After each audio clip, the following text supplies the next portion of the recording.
If you're watching this already, you probably already know that USA has qualified for the round of 16 at the FIFA World Cup. What amazing news, guys. Look, their last game was shaky to the very last second, till the whistle blew. We made it a little harder for ourselves, as we usually do. But guess what? We made it out, and now we're facing a really good opponent, probably our toughest opponent yet in this World Cup. So in this video, we're going to preview that game, go over each team's lineups and rosters, and give you guys my opinion on our chances of defeating the Dutch. So without further ado, let's get to it. I want to address something real quick before we go ahead and get into this video. I did make some posts about it the other day, but after the World Cup, not after the USA gets disqualified, just after the World Cup in general, this channel, Kicking It With Drew, is going to be not gone, but just different. I'm moving away from USA soccer, maybe even soccer in general. I'm going to go to different genres here, and I want to take you guys with me on this new journey. I made this channel to help USA soccer grow, or just soccer grow here in America in general. And right now, we're in a good spot. World Cup fever is going on crazy. People who are not watching soccer generally asking me questions. They're interested. They want to know more. And this is what I love to see. We got other creators out here like Tactical Manager, Levin Yank Report. It's called Soccer. A lot of good content creators and more up and coming. And I think my time here is done. So after this World Cup, your boy Drew is going to be doing different stuff on this channel. I was thinking about making a separate channel, but why would I make two channels? This is my channel, and I want to further my YouTube career in different paths. My job here as a USA Soccer YouTube channel is done. So after the World Cup, guys, I hope you're still here. I'm gonna be making some more content, more like commentary stuff, or I can always talk about regular soccer as well, but that leaves me a broader variety of content to do whatever I want to do or talk about whatever I want to talk about here. So I'm really excited for it. I really hope you guys stick around because you guys are the reason I'm even freaking here. So, all right, let's get to it. There are two things worrying for me going into this matchup, and they are, of course, the injuries to Josh Sargent and Christian Pulisic. I hope they're both fit enough to make it to this lineup or just play in general on Saturday. Number two is Greg Berhalter's tactical manager ability against someone like Louis van Gaal, who is already a more proven manager than Berhalter, more successful, or that has been doing it more like longer, just a better manager overall. And that's not a diss to Berhalter. I'm sure Berhalter knows that Louis van Gaal is also a really good manager. Just he knows his shit. Okay, he's been here before, so those two things are worrying for me. Look, but in the group stage, USA 2 draws, 1 win, 0 losses, undefeated, baby. Boy, of course we only scored 2 goals, conceded 1. Saying that we have good defense.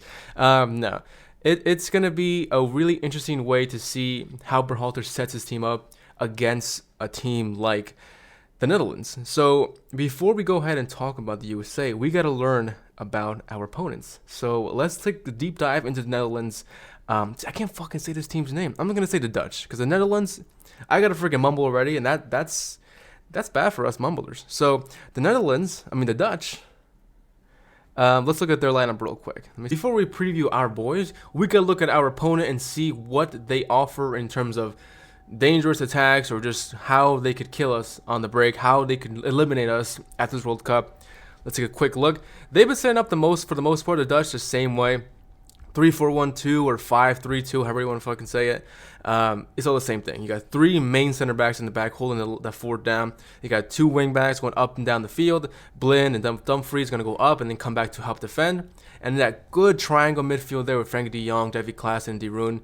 And of course, there's 2 main strikers. It's going to be definitely Gakpo up front with maybe either Memphis Depay or Steven Bergwijn.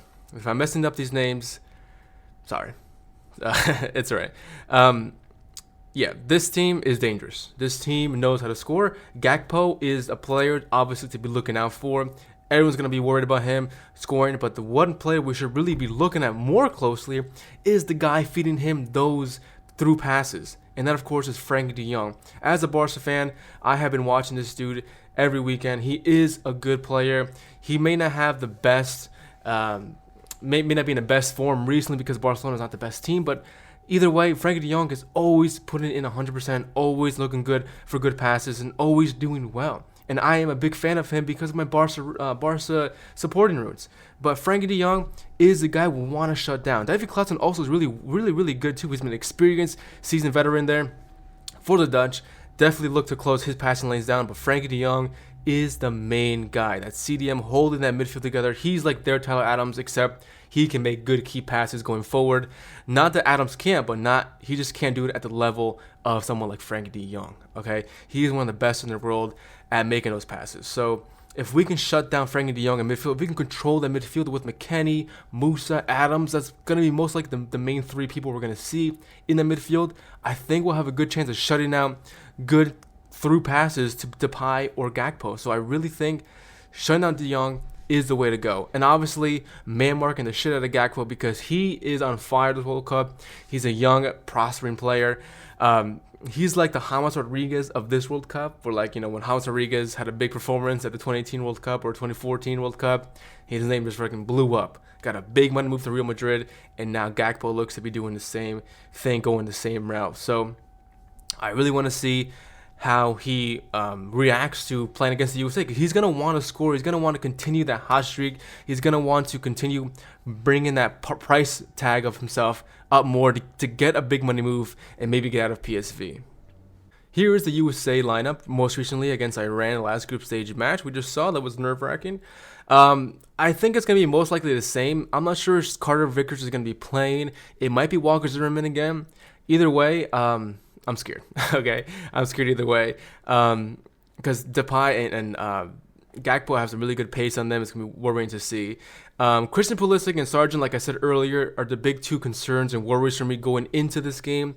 If they're not fit, it's going to be really hard to replace their skill, especially Pulisic. The way he carries himself with this team is just another level. He's definitely a good leading player alongside Tyler Adams. The midfield of three, McKennie, Adams, and Musa, is beautiful. I love it. I would love to see Berhalter do some different substitutions going around this time. First of all, do not fucking give me Shaq Moore ever again.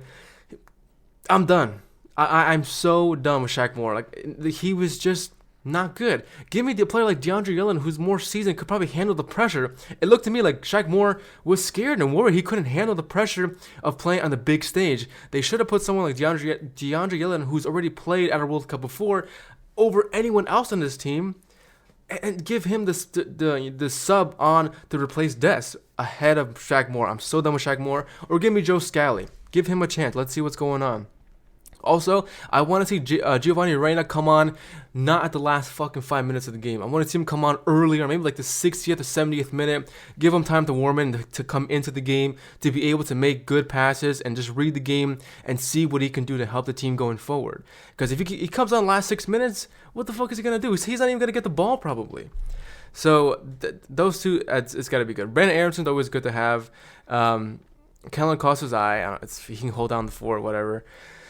But other than that, it's shaky because the USA, while they have a good team, the bench is not as deep as it is for the Dutch team. But either way, I got to give credit to Berhalter because the way he sets his team up has been really consistent through every single game. There might be Haji Rai or Sargent or CCV or Zimmerman, doesn't matter. Either way, everyone else around him has been, in his team sheet, has been the same position, the same way. And I think that's good because the players get used to playing like that. They're used to that group of players starting 11, and they're used to their movements, and that helps the team get better. So I really anticipate Berhalter to set the team up exactly the same way he did maybe in the last game of the group stage against Iran.